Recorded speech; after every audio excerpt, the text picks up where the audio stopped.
Summer youth employment, coffee and tea week, and age-friendly business.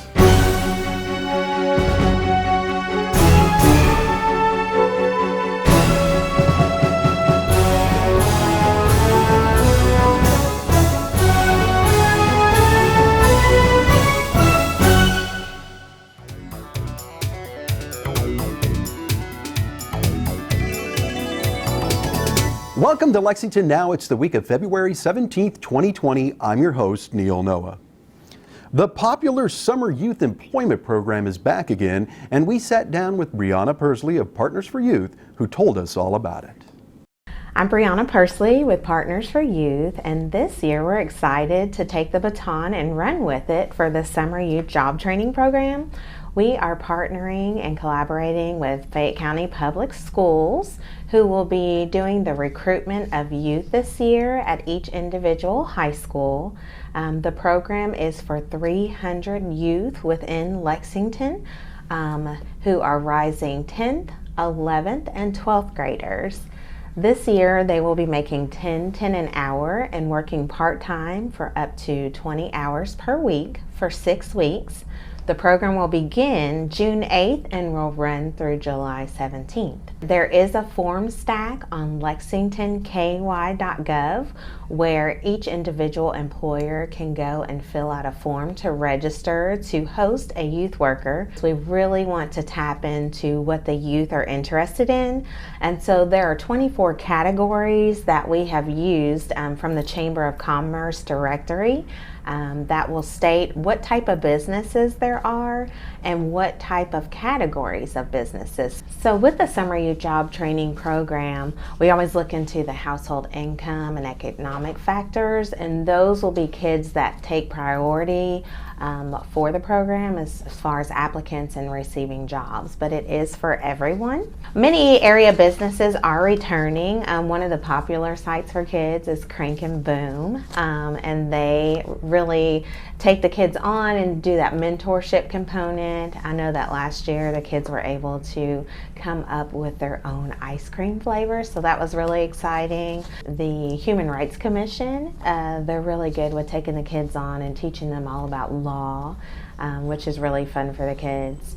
We will actually be a Summer Youth Job Training site again, so this will be our third summer, and we'll take one youth. So kids get to do all sorts of activities within the community, such as adopt a park and help run positive programming for youth. There are many youth that have been successful from the Summer Youth Job Training Program. As a matter of fact, I did get a call from a father who said that his girls, he has like 5 girls, and they've all gone through this program and have loved it.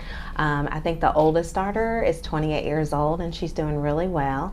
But one success story that I can put a name to for Summer Youth Job Training would be Council Member James Brown. He's gone on to be a successful realtor within the community, as well as a council member that represents the 1st District of Lexington. The application deadline for interested youth is February 28th. This is Lexington's first ever Coffee and Tea Week, highlighting new local coffee and tea offerings only available this week. Brett Smith talked with Jacqueline Benson and Eric Novak at Lucy Brown Coffee Bar about the event.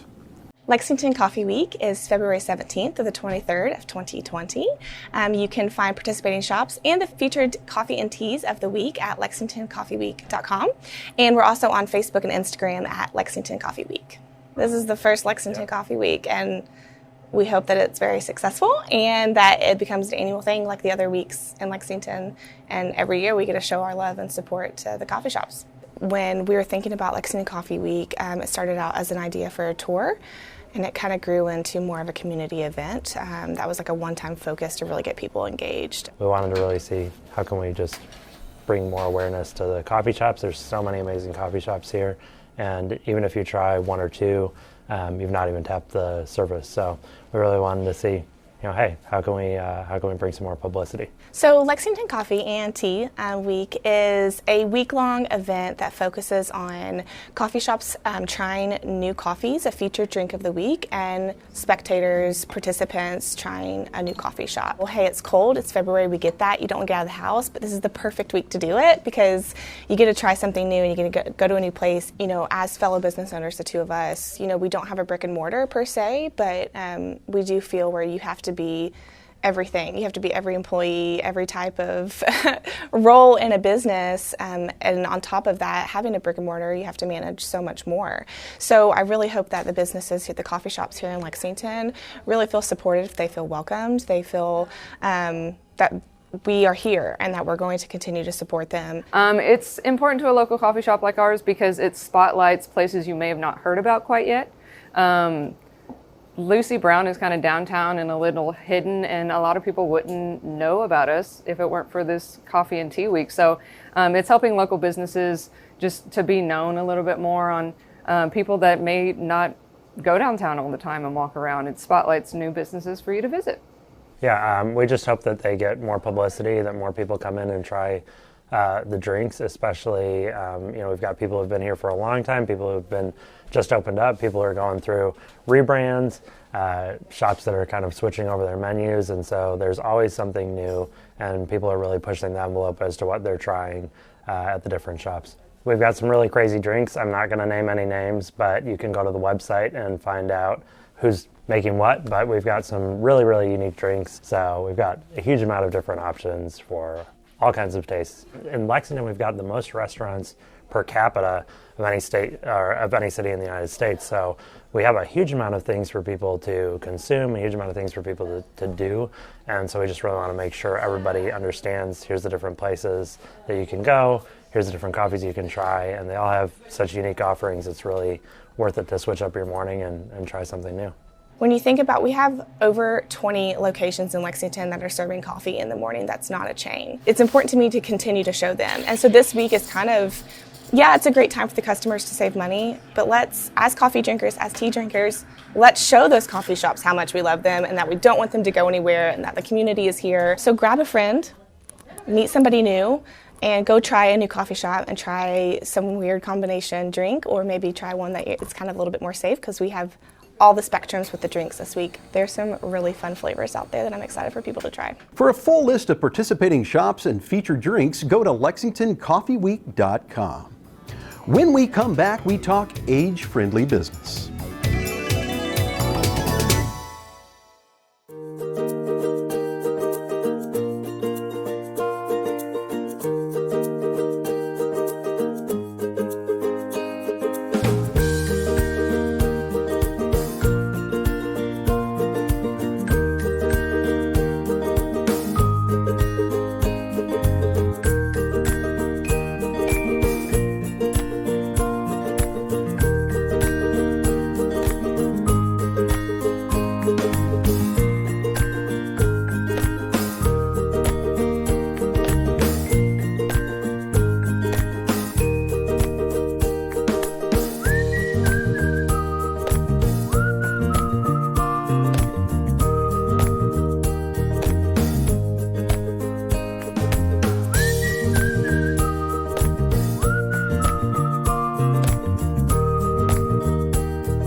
Welcome back to Lexington Now.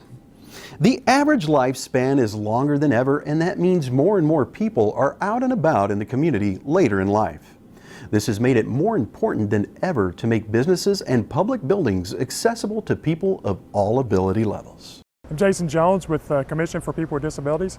I'm here with Chad Walker on Warehouse Walk on the corner of Walton and National here in Lexington, and we're going to talk a little bit today about what Chad and his group have done to make the area more accessible for people with disabilities and for all citizens of Lexington, actually.